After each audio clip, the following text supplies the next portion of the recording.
家好，欢迎来到不明白播客，我是主持人袁丽。4年前的5月，我们发布了第1期节目《慕容雪村武汉传来的声音》。那时候上海还在封城，每天都有太多魔幻的事情在中国发生。我自己也是边刷手机边流泪。为了摆脱那种深深的无力感，我开始了这档播客。这4年发生了很多事情，很多人过得并不容易，也有一些人调整了自己预定的人生轨迹，勇敢地尝试新生活。适逢不明白播客4周年，我们征集听众朋友们用自己的声音讲述过去4年发生的故事。我们收到了来自世界各地的声音，有人在北京、苏州、上海，有人在东京、悉尼、纽约、加拿大，还有人在奥地利。讲述的人里有19岁的大一新生，有刚刚毕业还在找工作的年轻人，有当年被封在公司打地铺的工程师，有特意把白纸运动视频放给孩子看的父亲，还有在上海封城期间从美国拨通外宾专线替朋友求救的人。我想先念一段听众的话作为今天节目的开始。他是上海封城的亲历者，一解封就举家搬到了澳洲。他说，不明白播客对我最有帮助的讨论是关于在不确定的时代或者是政治意义中如何自处。虽然利维坦看起来越发庞大，也让人绝望，但是作为个人，我们应该过好自己的生活，践行自己所相信的理念，尽可能让自己的周围变得更好一点。当我们可以给别人带来一点点希望，我们实际上就是在给自己带来一点点希望。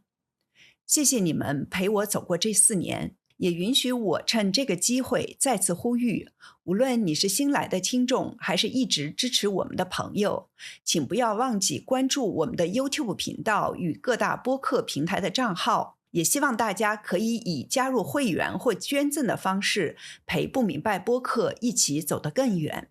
相关链接会放在播客的 show notes 里。以下是本期节目内容。应部分听众要求，我们对个别投稿进行了变声处理。在这次的来信里，不少人都谈到了上海封城的遭遇和对自己人生的影响。我是小陆。4年前我在上海，因为工作需要在公司封闭了2个月，手机 app 记录了我那段时间的情绪波动。那2个月里有3个时段，我会在每晚临睡前单曲循环国际歌，从歌声中汲取力量，鼓励自己坚持下去。从浦东不能按时解封开始，我们给没有充足准备的同事叫高价快递，发送食品箱。4月下旬起，我会寻机给附近被困的友人们送去食物，或者刷开一辆共享单车，漫无目的的骑行。收到熟食的同事如同过节，收到可乐的友人瞬间泪目。而我见过高架下快递小哥过夜的帐篷，见过梧桐区拉起的细细的防疫警戒线，那是这座城市纤细而无法愈合的伤口。5月下旬，我骑行去外滩，见到了除守卫武警和我之外空无一人的外滩，和摆放着铁马同样空无一人的南京东路步行街。那夜无人观赏，但浦江两岸的大楼依然闪烁着绚丽的灯光，海关大楼的东方红准点唱响。这魔幻的场景，我祈愿永不再现。当今中美明争暗斗，互相指责，却有着异曲同工的社会氛围，无止境地追求财富增长，坚定不移地相信发展和进步。大家说欧洲增长乏力乃至倒退，但欧洲的监管法案却给我惊喜。拖后腿的欧洲，也许是不断反思的欧洲。当增长不再是人类幸福的直接动因，我们如何保有更多的可能，探索不同的道路？有时候觉得现在恍若2战前的世界重现，那么返回欧洲去寻找当时的世界，以及这些年来的演进，或许会有启发。现在我已移居欧洲，这座被阿尔卑斯群山环绕的安静小城，并不隔绝世界的巨变。我在这里重新构建自己的生活，徒步、读书、学习德语。最近我萌生了系统的学习社会学的想法，想要对曾经经历的以及正在经历的这些那些幽微的社会现象有更深入的理解和洞察。我期待新的结构能从新的生活中自发地生长出来，赋予我继续奔跑的方向和力量。祝好，小鹿在奥地利，谢谢你们，我想就不用变声了。你可以叫我 K， 我在中国的华东，请给我变声。我会不停地讲这个故事，我会和我认识的所有人讲这个故事。2022年的时候，我在上海读本科。3月我回到上海之后，突然每日新增病例急速增加，在某一天破了1万。3月我们被禁止出学校，只能在校园里面活动。当时疾控的李兰娟来了上海，我们都被要求做核酸。核酸点在学校的体育场，队伍排得很长很长，排了半个学校。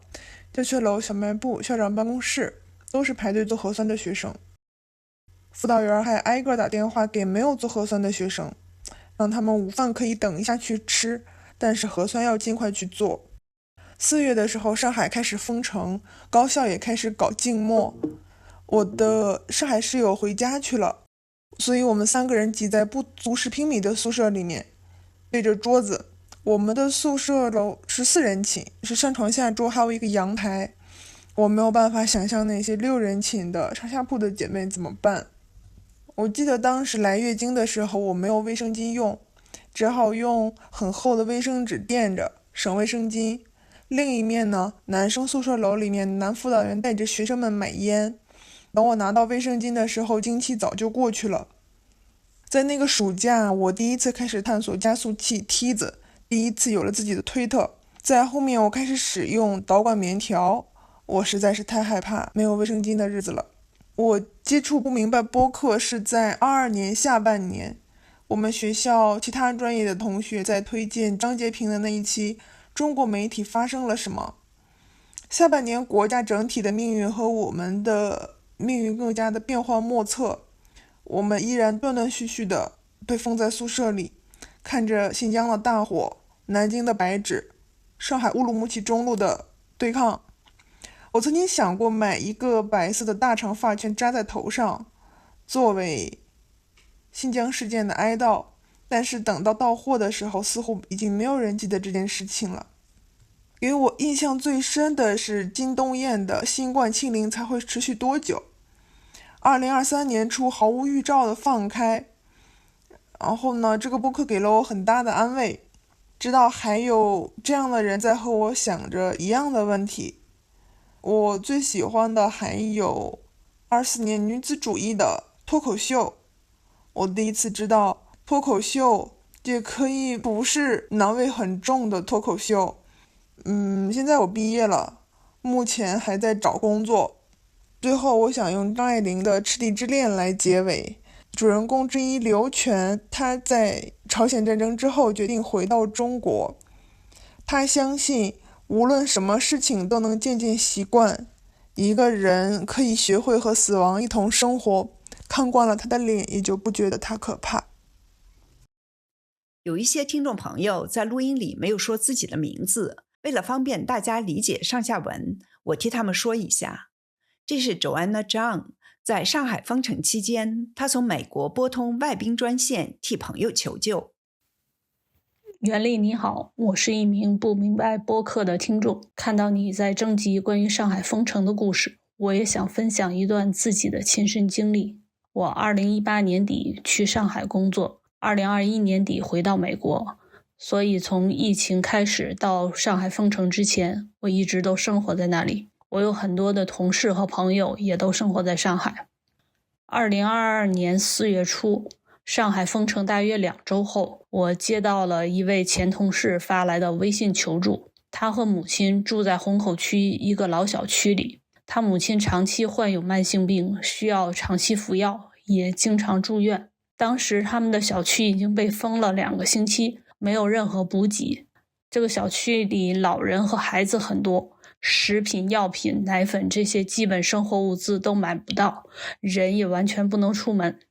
他们找过居委会，也多次拨打12345市民热线，但根本无人接听。后来他们听说12345有一个外宾专线，据说那个线路还有人接听，于是就请我从美国帮忙拨打。那天是美国的半夜，我拨通了12345的外宾专线，结果同样没有人接听，只能留言。我就在电话里说，我从美国打过来，我有亲戚住在上海虹口某小区，他们现在急需食品和药品补给。我留下了自己的电话号码，也留下了我前同事的联系方式。打完之后还是不放心，又试着拨打了上海市侨联的电话。当时我还抱着一点幻想，如果12345忙不过来，也许侨联还能发挥一点作用。结果接电话的是上海侨联大厦的一位保安师傅，他说侨联的工作人员都被封在家里，没人能出来上班，他们这些留守人员也被困在大楼里，自己同样面临生活上的困难。我当时只能对他说，谢谢你哦，在这么困难的情况下还坚持接我的电话。然后我也不知道还能说什么，只能安慰了他几句就挂断了电话。2天之后，我那位同事告诉我，真的有一辆小卡车给他们小区送去了物资。整件事情现在回想起来，依然让我觉得非常荒诞，也非常心酸。那种感觉很复杂，既无奈又压抑。当人失去了自由，不知道还能向谁求助的时候，最后居然只能寄希望于一个外国人专线。直到今天我都不知道，究竟是假洋鬼子的身份真的起了作用，还是只是碰巧有人终于看到了他们的困境。也有不少听众告诉我们，他们是在这4年中的某一时刻看明白了很多事情。这是 Clarity， 他和家人在疫情后从北京搬到了日本。4年前，我和我先生在很认真地装修我们在北京的房子。我们设计了未来10年要和孩子们在一起，在这个房子里面过什么样子的生活。我们在我们自己房子的附近租了一个很小很小的周转的房子，整个房子只有20平米。我们要住一家5口人，每天都提心吊胆，不知道什么时候就会出一个密接，就会把楼门洞封了。我既担心我们装修的那个房子如果被封了，装修呢就进行不下去，也担心我们住的周转的这个房子如果被封了，一家5口在20平米的房子里面待隔离的4天、7天、14天，要怎么熬过去？还挺幸运的，我们周转的那个小房子一直就没有被封，但是我们装修的那个房子的楼门就被封了1个星期，也是运气比较好。当时还好没有工人在那个房子里面，否则要真的有工人留在那个毛坯的房子里，也不知道怎么样过。其实挺不敢想象的，这些事情过去才只有4年的时间。现在我和我的孩子们都生活在日本，那套我们精心装修的房子已经卖掉了。其实我醒来的时间挺晚的，2023年的春节晚会，我看到春节晚会上所有的人都歌舞升平，他们又唱又跳的，然后演各种小品，没有一个人戴口罩。在整场的春节晚会里面，没有一个人提到过去一音，没有一个人一个节目一句台词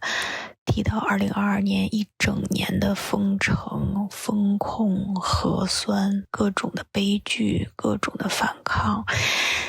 以及解封之后那个冬天无数去世的人。我突然就知道他们想要遗忘这件事情，他们想要像遗忘过去的每一场活动一样，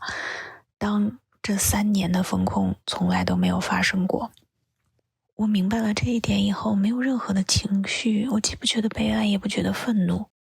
我只是想，我终于明白了，我终于看懂了。感谢袁立老师和不明白播客这么多年的陪伴。我还记得前一阵我做的那个梦，我梦见袁立老师在王府井的街头在做公开的表达和活动，我希望有生之年真的能见到那一天。这是高兴，疫情期间的经历让他开始反思自己身处的社会。作为一个大陆的听众，我们好像不该在墙外的世界留下自己的声音。这份权利仿佛在我们出生的时候就已经被悄悄剥夺了。我还记得白纸那段时间，我开着车，身边坐着4岁的孩子。我特意拿出那些视频和照片给他看。其实我知道他听不懂我在说什么，也无法理解那些画面意味着什么，但我还是想让他知道，在他的幼年曾经发生过这样一件事情。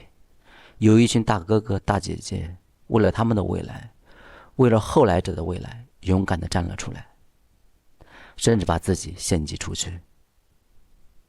我更清楚的是，如果我不告诉他这些，在他以后成长的过程中，可能再没有人有机会告诉他真实发生过什么。如果说疫情这几年给我带来最大的变化是什么，那就是我开始真正的反思我所处的这个社会，开始反思那些令人窒息的社会组织结构。上海母亲半夜敲门的求要撕裂的哭喊声，撕碎的好像不只是这个时代虚伪的体面，而更是看似整个平安和谐伟大的幕布。当上海人手里拿着那本红色的宪法走上街头，读着那些平日我们陌生几乎没有认真看过的条款时，我突然明白，这本红色的书也保护不了我们。对于大多数像我们这样普通的人来说，其实没有什么资格谈爱与恨。可如果一定说要有什么可以憎恨的，我想我会选择憎恨我们上学时候遇到的那些历史老师。因为作为一个普通的底层学生来说，历史课本本应该是他最早接触真实、接触复杂、接触社会，并开始反思这个社会的机会。可遗憾的是，绝大多数历史老师选择了规避，选择了沉默，选择了歌颂。等我开始意识到这个社会发展出现了问题时，才发现自己的腿和脚早已深埋在这酸腐的土壤里，想动却无法动弹。我是来自银川的90后，从第一期节目就一直听到现在。4年前我刚好在上海，刚辞职就赶上了封城，就是真真切切在21世纪重蹈了上一辈的覆辙，物理意义上饿了肚子。他们只说就4天，然后我准备了7天的食物，到了第10天的时候就买不到吃的，一份米饭就得分成2顿吃。后来能买到，还买到过那种外地捐赠来的物资。起床下楼做核酸，就是到现在都忘不掉。原本我是那个2020年的4月就要去日本上学的，在留已经下来了，结果因为疫情呢，日本就不让中国人过去，就一直没去。后来因为这个疫情，然后不是进小区要登记嘛，和那种插队的人起冲突了，还被拘留了10天。然后每天看新闻就是什么火灾，然后大巴这种疫情次生灾害，就感觉特别的绝望。然后比较庆幸的是一直没有在上海买房，但是也因为这个事儿就没事儿和女朋友就吵，一直处在这种半失业没什么稳定收入的情况，然后女朋友也不太能接受。我去年就回老家了，本来想着现在宁夏旅游还挺火的，能做点什么，但是几次骑摩托车出去都差点被那种逆行的汽车撞到，我就觉得此地还是不宜久留。还就是丛林法则那一套，就是谁不讲道理，谁不讲规矩就是赢家，谁的车大谁就有路权。那种外卖就是非得闯红灯逆行他才能活下去，多赚点儿。然后大半晚上还有汽车一直按喇叭，就感觉离这个文明社会越来越远了。现在就接着准备走吧，可能这个西北人的宿命就是流浪。这是小汪2022年的风控经历让他明白，强大的利维坦并非无所不能。4年前我在苏州读研，22年也是我政治观点发生重大变化，同时内心政治抑郁最严重的一年。疫情期间层层加码，甚至明显不科学的防疫措施，让作为医学生的我第一次真切感受到政治与科学的冲突。作为需要往返医院和学校做实验的医学生，我们不断被要求提交核酸证明、体温表、入校申请，以获取入校的资格。甚至连乘坐高铁回家在学校管理下也激进成为一种恶意行为。第一次赴黄码被要求前往指定医院进行核酸检测，发现定点医院门口居然排了3个路口的黄码长队。到了秋冬，能明显从路边店铺感受到经济寒意以及20大前弥漫在社会的躁动和不安。自身临近毕业的学业焦虑也日益严重，在医院、医护还有患者及家属被反复要求进行核酸检测，甚至出现过1日2检的荒唐要求。不少急重症患者即便有所谓快检绿色通道，也因核酸流程耽误救治。而年底突然的防控措施转向，更让此前人民至上、生命至上的口号显得尤为讽刺。我至今仍然记得自己是先从境外媒体得知国内即将解封，于是提前购买了退烧消炎药。真正放开后，我反而感受到一种解脱，笼罩在整个社会、压倒一切的防疫压力突然消失了。作为临床医学生，我们的在感染海啸中缺乏基本保障。12月，轮转的骨科对本院医护职工每天发放2个口罩，对我们专硕和规培生却只发1个。直到医学生跟随白纸运动集体向校方院方抗议后，医院才增加了原来每月200的补助，并允许休假。22年的经历也让我更加明白，所谓强大的利维坦并非无所不能、无所畏惧。很多权益如果不去争取，就永远不会被主动给予。22年是我人生内心最动荡的一年，而23到26年我还在校园，父母拥有体制内的稳定工作，家庭经济相对稳定，但我仍然能感受到坠落。社会舆论氛围愈加保守，政治机器在加大对社会的管控，就像一只铁爪攥紧手中激进窒息的鸡仔。我是来自江苏的雷安，今年19岁，是一个大一学生。4年前的2022年，我正在准备中考，那是我人生最黑暗、最压抑的一段日子。当时我在全市成绩最好的一所填鸭式私立初中，里面的生活极其泯灭人性。后来我把我当时的症状说给 AI 听， AI 告诉我，我当时是重度抑郁。身边很多同学也差不多，大家都病了。好在后来上了公办高中，管得松了，我才一点点缓过来。其实我听不明白播客的时间非常晚，大概2周前才第一次听到。我从小骨子里就有一种对权威的怀疑，但中考政治又逼着我死记硬背那一整套政治话语。政治课本把所有宏大叙事编织成了一张看似毫无破绽的网，把我死死困在里面。我模模糊糊觉得讨厌，却不知道怎么破局，因为身边根本没有可以讨论的信息渠道。用国内的 AI 一聊到这些，他就只会回答抱歉，无法回答。直到2周前，我第一次听到了蔡霞老师不明白节那一期，我第一次发现，原来大家可以直接喊出习近平的名字，可以用那么清晰的逻辑把这套体制的本质拆得干干净净。以前我觉得那个党比天大，永远正确，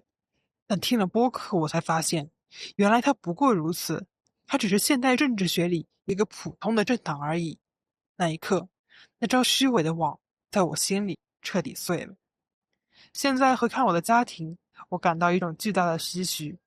我父母都在体制内，这2年大环境不好，他们都经历了大幅度降薪，我妈今年甚至要面临第2次降薪。可就在前2年的高点，他们却高杠杆买了一套大房子。现在他们成了成千上万高位接盘的缩影，一生和养老金都被房贷死死套牢。但最让我觉得恐怖和可悲的是，我妈已经被完全洗脑透了，他近几年一次次被降薪，却依然坚定地认为体制内好，完全不知道外面的世界是什么样子，就像一种愚忠。他们也反对我出国留学，我现在学的专业是我爸的专业，牙医，而且是8年制，一条路一眼就能望到头。我想活出不一样的人生，我想去过一种自由能自己选择的人生，哪怕只是想要一个 gap year。 我现在正瞒着父母自己搜集国外奖学金覆盖高的学校资料。我知道当我真正做出选择的那天，我和我的家庭之间必然有一场恶战，但我已经准备好去迎接它了，因为我的人生是我自己的。谢谢不明白播客，让我知道在这条觉醒的路上，我不是孤身一人。疫情之后，不少听众都选择了润出国，在一个陌生的地方重新开始。这是一种什么样的感受呢？我是尤里安，现住澳洲悉尼，是上海封城的亲历者。解封后，我马上就搬到了澳洲。这4年在澳洲的生活得到了不明白播客的完整陪伴。不明白是我唯一每期必听的中文播客，有好多集印象都很深刻，被考特金、蔡霞、李斯盘迅速圈粉。吕秋陆威说战狼外交和李厚成说2015-16转折那2集对我的学术工作也有启发。我买了好多不明白推荐的书，有实体书也有电子版的听书。我第一时间听完的是沈栋的红色赌盘，听到他说文革一结束，他父母就马上放弃在上海还算体面的工作，带他去香港打工。我就想到自己也是封城一结束就举家搬到了澳洲，觉得特别能理解。我对自己身份的认知就是难民，对在澳洲的生活没有什么抱怨。2022年有一次开会，遇到一位留美的俄罗斯科学家，他讲到他小儿子3岁跟他来美国的时候特别抵触，以至于一成年他马上就回到海参崴去做帆船旅游的生意。开始打仗以后，他儿子因为有美国护照可以开船直接走，但是他想带上合伙做生意的兄弟，所以我们聊天的时候，这些俄罗斯青年都还在等外国的签证。我们这2个人说起思想控制、语言退化，都是一句话就能互相明白，所以真的是难兄难弟难民。不明白播客对我最有帮助的讨论是关于在不确定的时代或者是政治性抑郁中应该如何自处。虽然利维坦看起来越发庞大，也让人绝望，但是作为个人确实应该过好自己的生活，践行自己所相信的理念，尽可能让自己的周围变得更好一点。当我们可以给别人带来一点点希望，我们实际上就是在给自己带来一点点希望。我是小武，现在在加拿大。4年前我在上海，同时也是在4年前认识了不明白播客。那个时候的我，有时候会上班戴着耳机，耳机里播着不明白播客，边听播客边工作，每周1期，几乎1期不落。过去几年经历了上海封城后，我发现上海已经不是那个我生活多年认识的开放、包容、多元的上海了。后来35+的我选择了离开，出国留学。离开后，我发现即使看到中国一些不好的新闻，我没有像以前那样的义愤填膺了。在上海封城之后的日子里，我总感觉上海有一种无形的死气沉沉，气氛很压抑。我现在换了生活环境，个人觉得对未来变得更加乐观了，甚至帮我摆脱了焦虑。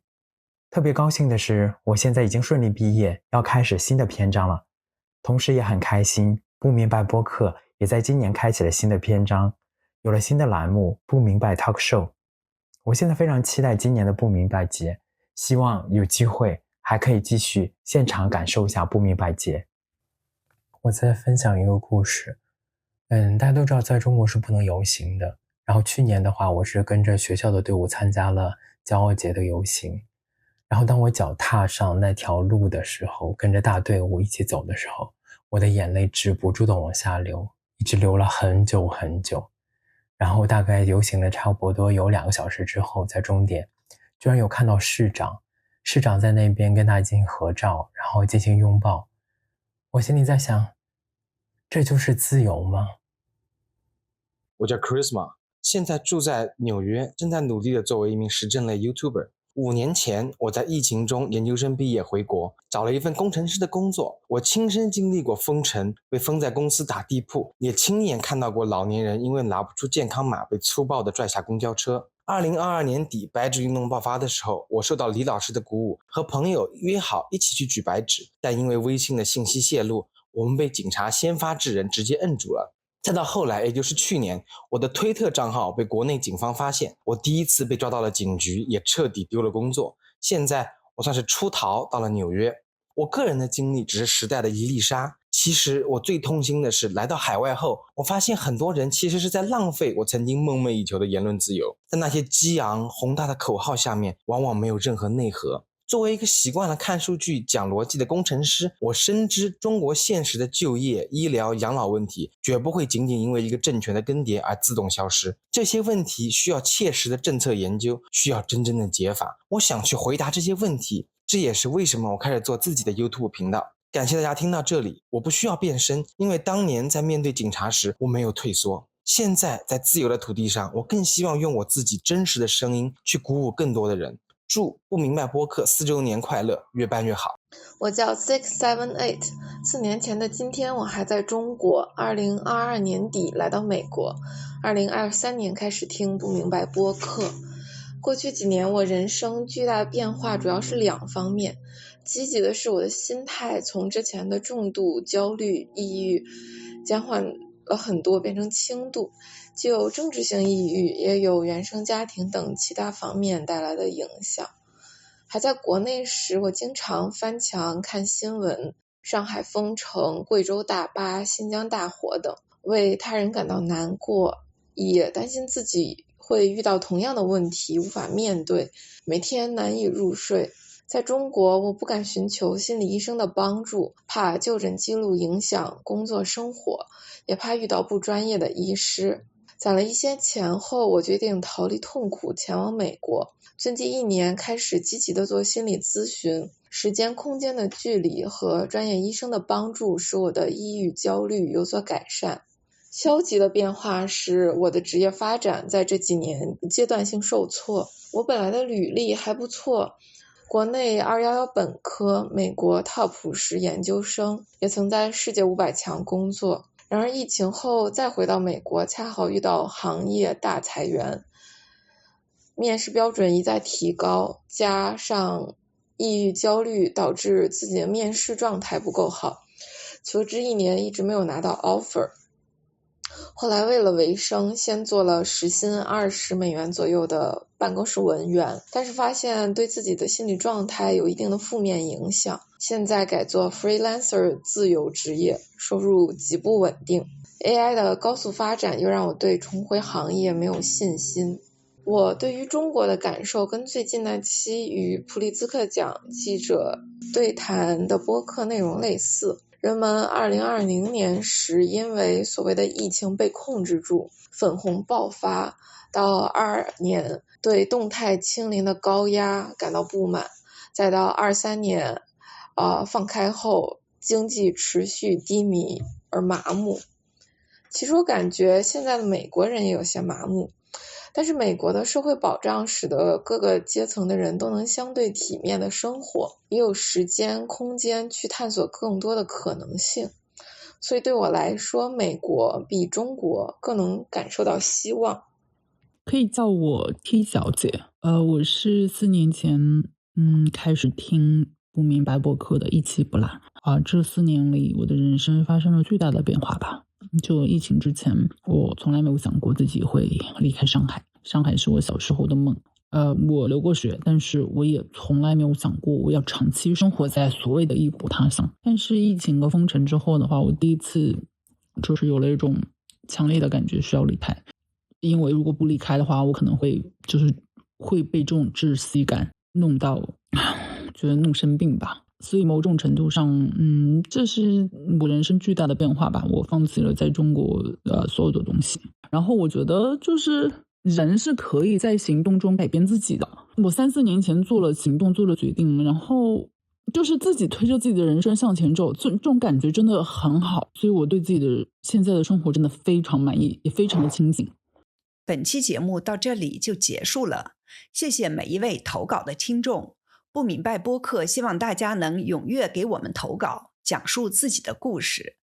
谢谢收听，我们下期再见。